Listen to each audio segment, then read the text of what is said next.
أمي كم أهواها، أشتاق لمرآها، وأحن لألقاها، وأقبل يمناها. أمي هي نبع حنان، أمي هبة الله من الرحمن. الشيطان الرجيم. بسم الله الرحمن الرحيم، والصلاة والسلام على خير المرسلين محمد وعلى آله وصحبه أجمعين، وبعد. I'm particularly honored to be here today to address the sisters' session, Saturday session. I understand that there hasn't been a whole lot of opportunity for the sisters to ask questions during the regular program. And even though it's something perhaps even more vital importance, I mean, I know we have our brothers out here that are the ones that are mingling with non-Muslims and Ahl al-Harb. They're going out a lot of times into the workplace and into dealing in business and having more interaction with non-Muslims, with Ahl al-Harb. However, it's the sisters and the women who are the ones who are in large part dealing with the upbringing and education of the Muslim children, and certainly doing their part with forming at least half the community.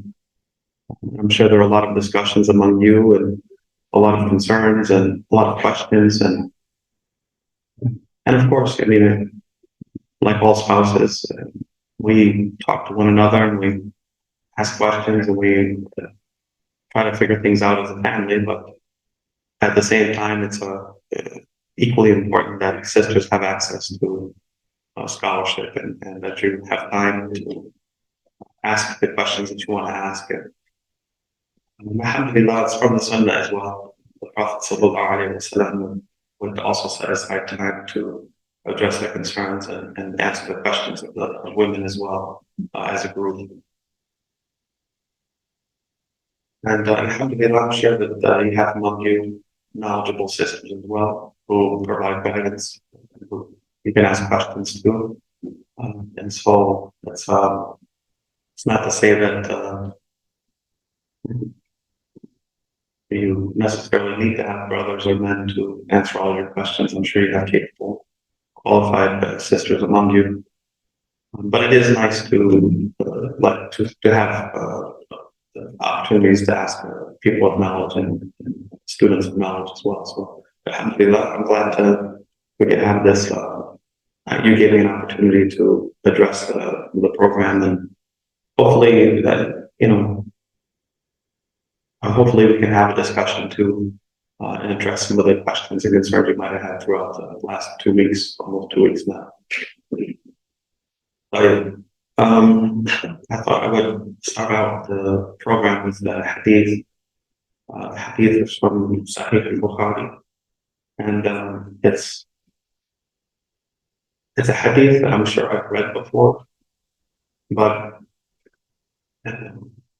it's also the type of hadith that when I read it again earlier this morning, it occurred to me that I had either forgotten and Allah Ta'ala had caused me to forget it, or that just simply was events happening recently in Palestine, and it just seems to be more relevant, and therefore it stood out. So I'll read the hadith to you. We'll go over the meaning of it, inshallah, and then I can any comments that I might have to add, or any explanation that the ulama have given that I think might be relevant. We'll talk about that, and then we'll open it up for discussion and questions, inshallah. So the text of the hadith, or the sanad, starts off with حدثنا محمد بن عبد الله حدثنا حسين بن محمد أبو أحمد حدثنا شيبان عن قتادة حدثنا أنس بن مالك أنا أم الربيع بنت البراء، وهي أم الحريثة ابن سراقة أتت النبي صلى الله عليه وسلم قالت يا نبي الله ألا تحدثني عن حديثة وكان قتل يوم البدر أصابه سحم ضرب فإن كان في الجنة صبرت وإن كان غير ذلك اجتهدت عليه في البقاء. قال يا أم حبيبة إنها جنان في الجنة وإن ابنك أحساب الفردوس الأعلى. So the meaning of the hadith, or close to the meaning of the hadith, is about Rubayya bint al-Bara, and her kunya was Haritha bin Suraka. So she came to the Prophet ﷺ and she said to him, O Prophet of Allah, will you not inform me or tell me about Haritha, your son? It says that, I believe this is a idraj, it's an addition from the narrator, that he was killed on the day of Badr. And it says that he was struck by a sahmul darb.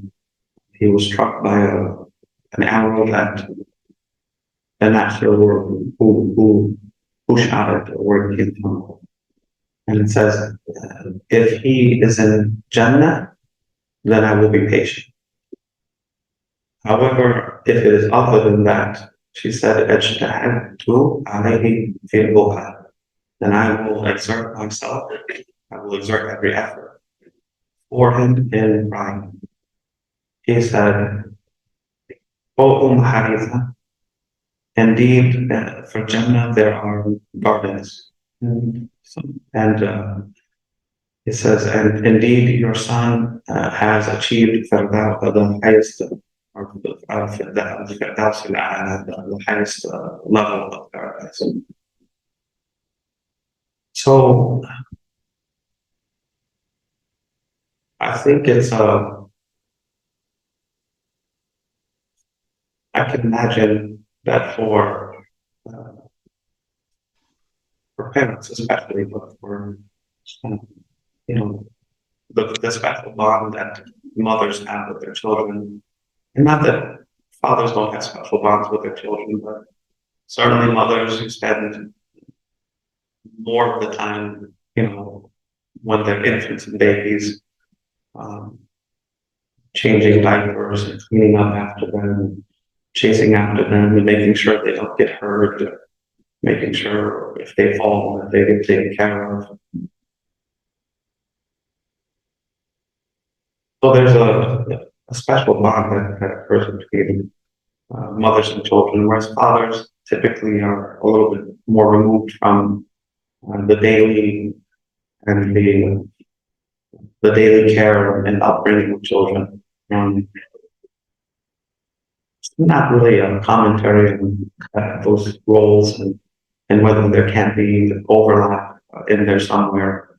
Fathers helping out from time to time with the cleaning and the care of the children, changing diapers once in a while. But typically, anytime that I tried to get involved in any of that, my wife kind of shooed me to the side.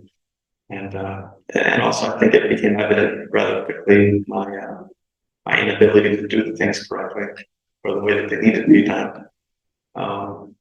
As hard as I might have tried, as good of a student I tried to be with the changing diaper process, it's just something about it that blend to my skill set.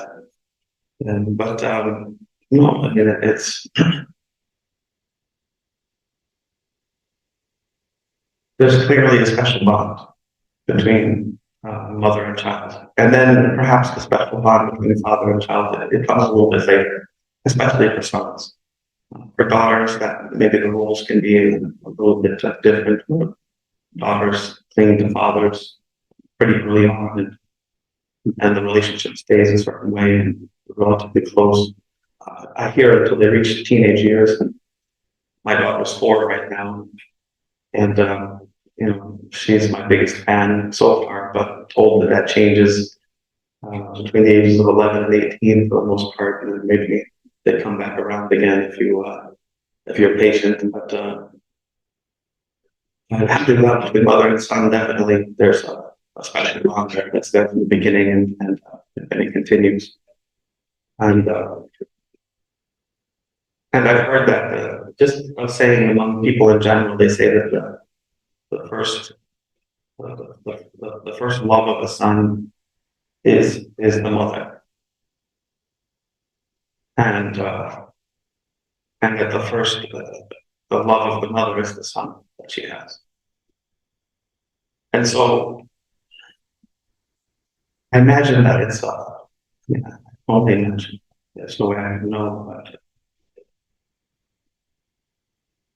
to see these pictures, photographs, and videos coming out from Palestine of the wounded children, and the children without their parents, the orphans. Um,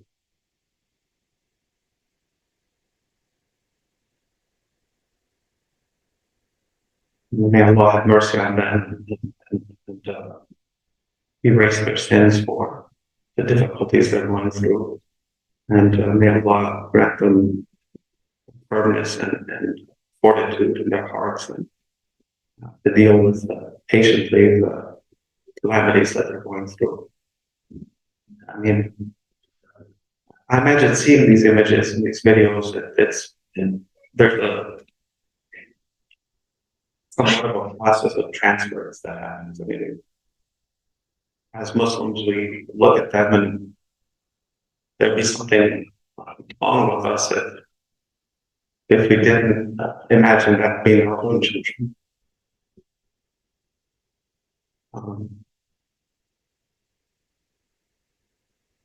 And so I've been off the social media myself the past 2 weeks. It wasn't anything intentional. I didn't plan on it. It's just something that happened. I've been so busy. But I understand that if I had been home or different circumstances, I probably would have been following a lot of what's going on, just like you. And I certainly would have been. I mean, even without seeing them, just hearing about them, I'm affected by what I'm told or is being circulated online. But I imagine there's a visceral reaction that you might be feeling, that we should be feeling when we see these images and videos. And the first reaction, of course, is sadness. I mean, it's overwhelming sadness, of course. But I wonder if that being our natural human first reaction, if we can't have some control over what our second reaction is, and what that second reaction should be on top of the sadness. And if that second reaction shouldn't immediately dissipate that first initial reaction.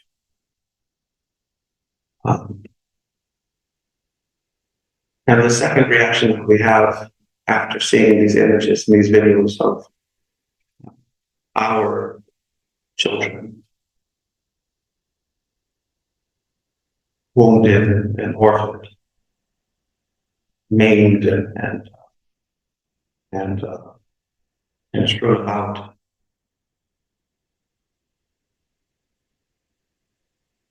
Can we not condition ourselves to have a second reaction based on our aqidah, based on our understanding of the situation as it pertains to the akhirah? So we have initial reaction that's based firmly in the dunya and its parents and its Muslims.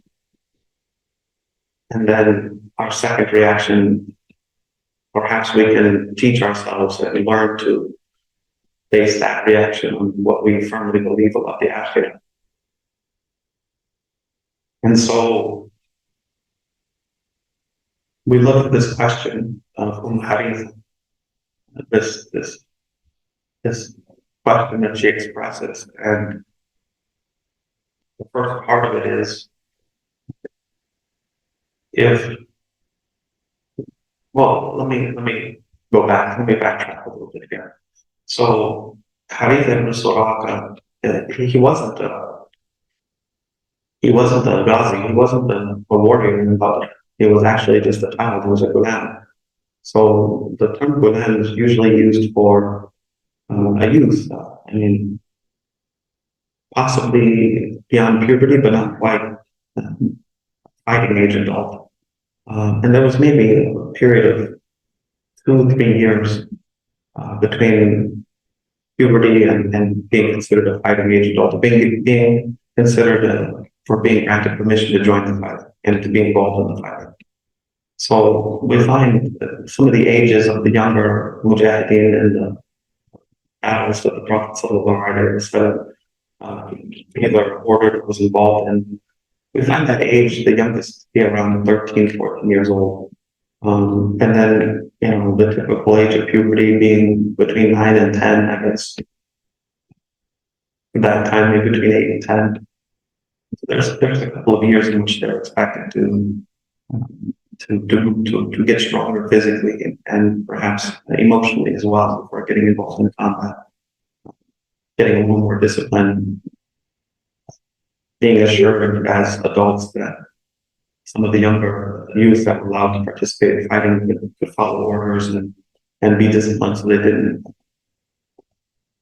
hurt themselves or cause others to be injured or other fighters. So it describes him in the biographies of the companions that he was a Ghulam. So I imagine he's between the age of 10 and 13, or 9 and 13. When he was shot with an arrow, they didn't know where it came from. He came there as a spectator, so he simply went to bother to stand on the sidelines and to watch. He wasn't participating in all of that. And so I think that little bit of context is important, because it's you can imagine the surprise of Haritha when she sees or comes to find that her son had been killed in battle, and he just wasn't a fighter, and he came as a spectator. So the shock must have been more than if you know that your child is going into battle as a parent.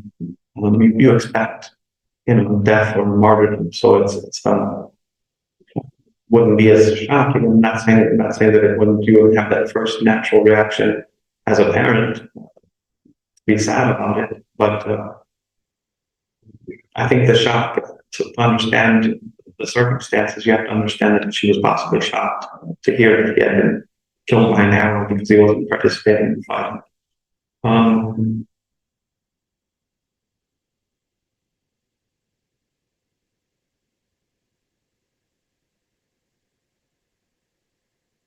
And there's another element to this as well, some background about this.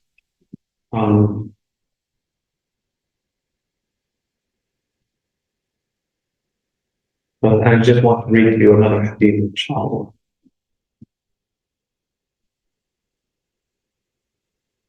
And this hadith is from Sahih Muslim.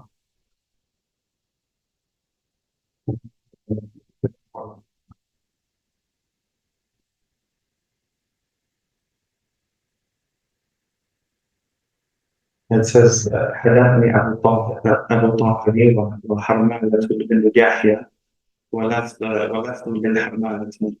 قال أبو طاهر أخبرنا، وقال حرملة حدثنا عبد الله بن واحد حدثني أبو شريح أنا سهل بن أبي أمامة ابن سهل بن حنيف حدثه عن أبيه عن جده عن النبي صلى الله عليه وسلم قال: من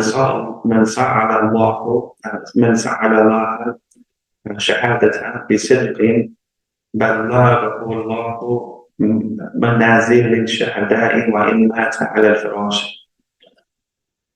This hadith, an authority of the grandfather of Umama ibn Sa'd al-Hunayf,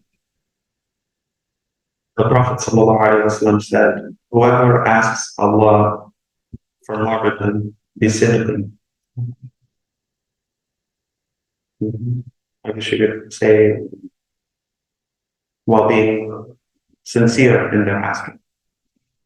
Allah will cause to reach him, will cause him to reach manazil al-shuhada, the ranks of the shuhada, the levels of the shuhada, even if he dies on his firash, his bed.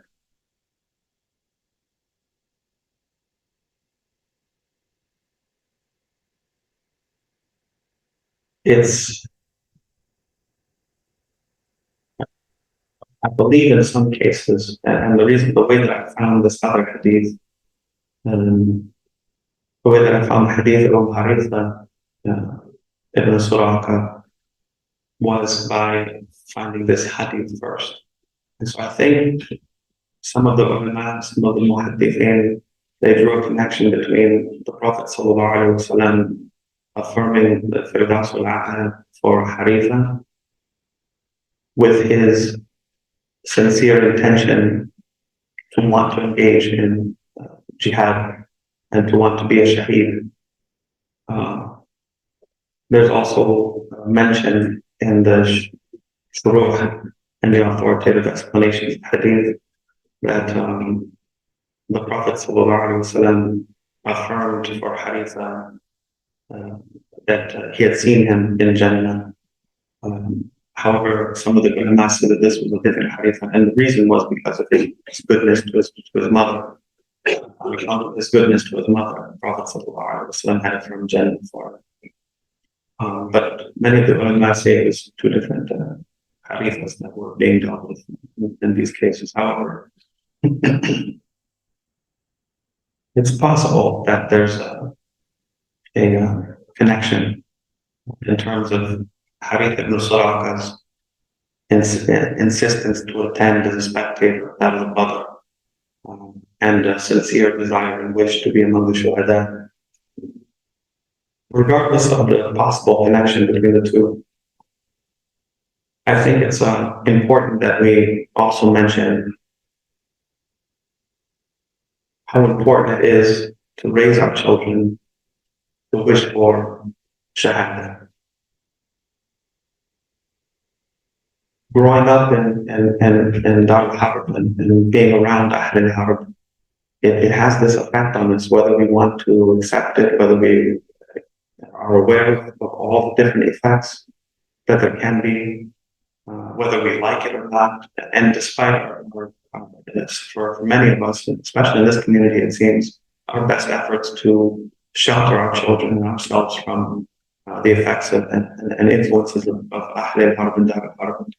There's some things that just get through. You know, it's inevitable, and that's what makes it all the more important for us to be on guard and to be vigilant, and to look within ourselves and to take ourselves to account regularly, to check our intentions, to purify intentions, renew our intentions on a regular basis for any number of things and routines that we engage in. When it comes to ibadat, when it comes to our daily routines, when it comes to our functions and roles we play in our households and in the madrasa and at the masjid. And I mean, we have to be like our own guards and guardians, to be on alert for influences and effects of Dar al-Harb getting into us, getting into ourselves, and impacting our decisions and our perspectives, as well as those of our children. Right? And one of those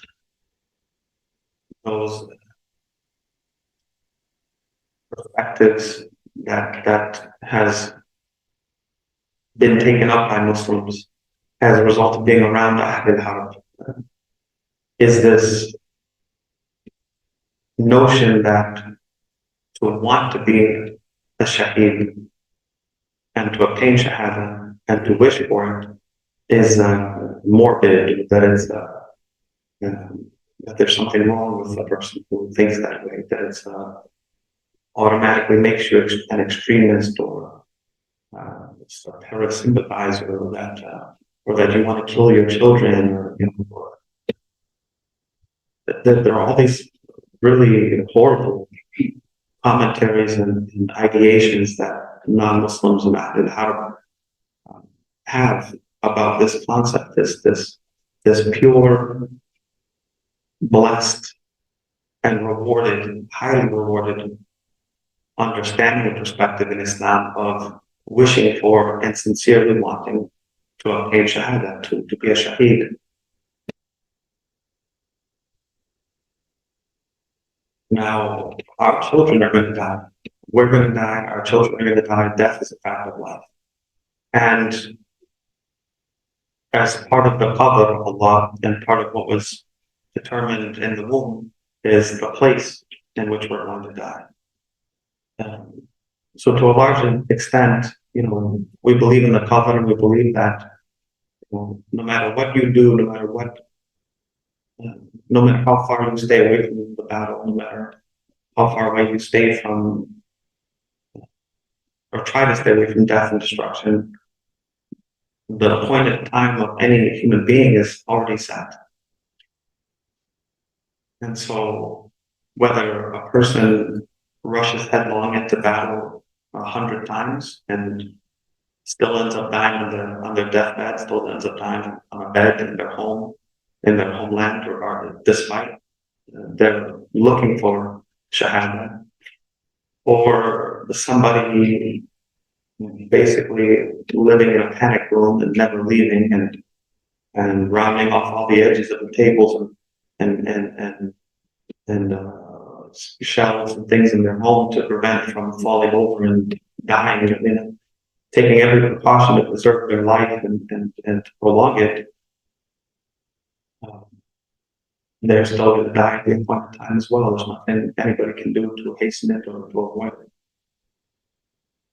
And so there's no way, given the perspective of Ahlul Haq and disbelievers and hypocrite Muslims among us, or people who have elements of hypocrisy in them, especially regarding this issue of Shahada.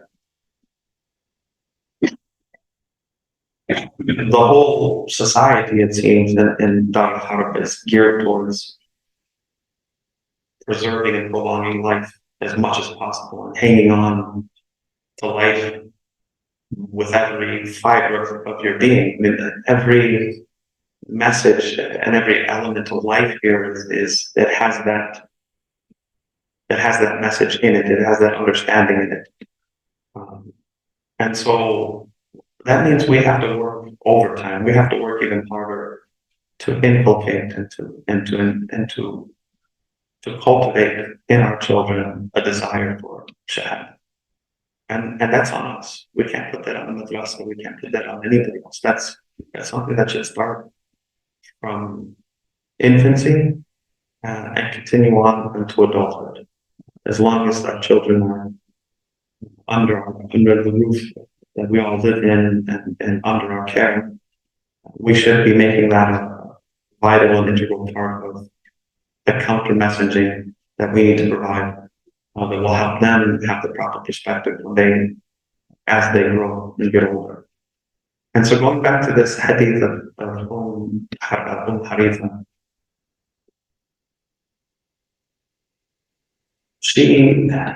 she asked the question, if he is in Jannah.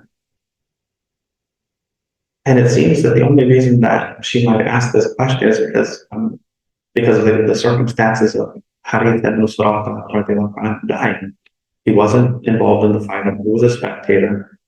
And so she had this doubt, since he wasn't fighting, and he's possibly not a Shaheed. Now, I didn't see in any of the biographies whether he was buried on the spot or not. I imagine that he was. Let's say that, hypothetically speaking, we can't know, because maybe it's mentioned somewhere, but I didn't see it. But let's say that he was, and let's say that he was made to be a Shaheed, that the Prophet ﷺ affirm that for him. And then we'll have to assume as well that it was on the basis of his being a spectator there and Allah and the Prophet ﷺ having some specific knowledge that nobody else could have about his intentions of being there.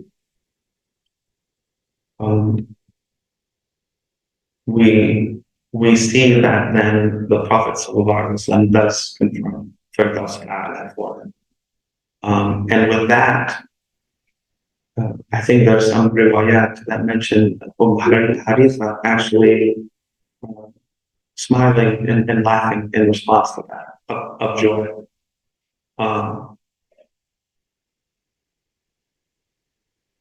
And so it's, again, the first reaction is a shock because he wasn't a fighter. Haritha ibn Suraka wasn't a fighter. The first reaction was perhaps some sadness. But the second reaction, and being told that he had attained Jannah, and her concern of not being, did he suffer? Was there a lot of blood? Was there, these questions, and I think that a lot of parents ask when they hear that their child was involved in some kind of tragedy or accident, they want to know from the people who were there present, or they want to know from those who attended to their child the circumstances of the passing. They want to have some kind of comfort that they passed away peacefully, that they didn't suffer, what their last words were. These types of things, these types of questions. Parents in general have these questions. But the concern of the believer upon hearing the news of their child dying, knowing that the child wasn't involved in fighting, and the details, some other riwayat of this hadith say that he actually got shot in the hole that's in the throat. I forget what this hole is called, but the hole at the base of the neck. It's not a hole, but it's a cavity. That is an impression. That is. I think in Arabic they call it the thubra. Thubra. So he was shot in the thubra, and he died from that. And her question wasn't, these details about the circumstances and what it looked like and what he said. The concern was, is he in Jannah? That's it. That was the only concern.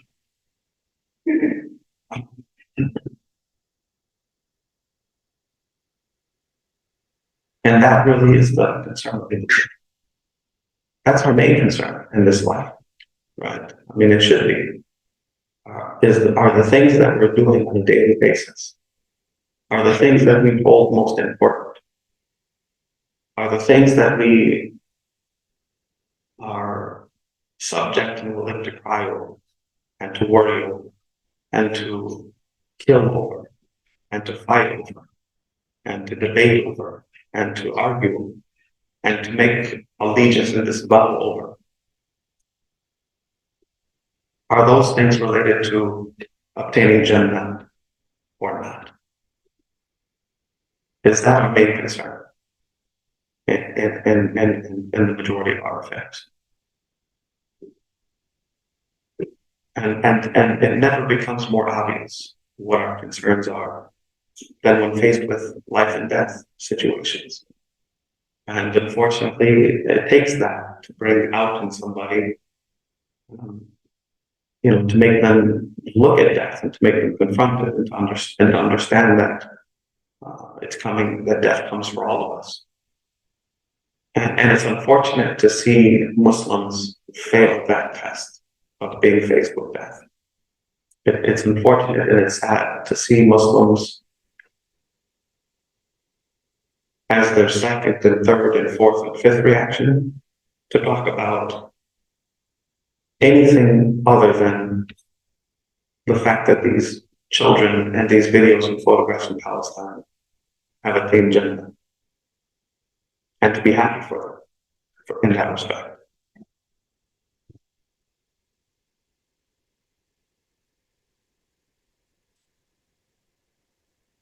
and to use that as an opportunity to emphasize amongst ourselves that that is the best objective and the ultimate end in this life is to be a shaheed. And that we should all love and wish for that, for ourselves and for our children.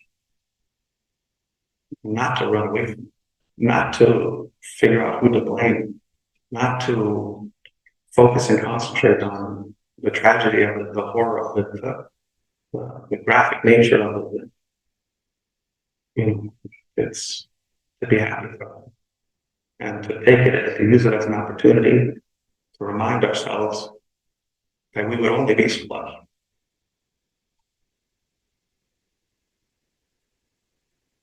if that was our children. Not to say that you wish for death and destruction. It's not to say that you intentionally put yourselves or your children in that position to be killed or destroyed. But that should it come to you, should it come to your children, should it be the result of a war against disbelievers, especially some of the greatest enemies of Islam and Muslims. Yeah, the first reaction is natural for it to be sadness. But the second reaction should be gratefulness and happiness that they're attaining Shahada. So, yeah, we have a lot of work to do. And there's always a lot of work to do.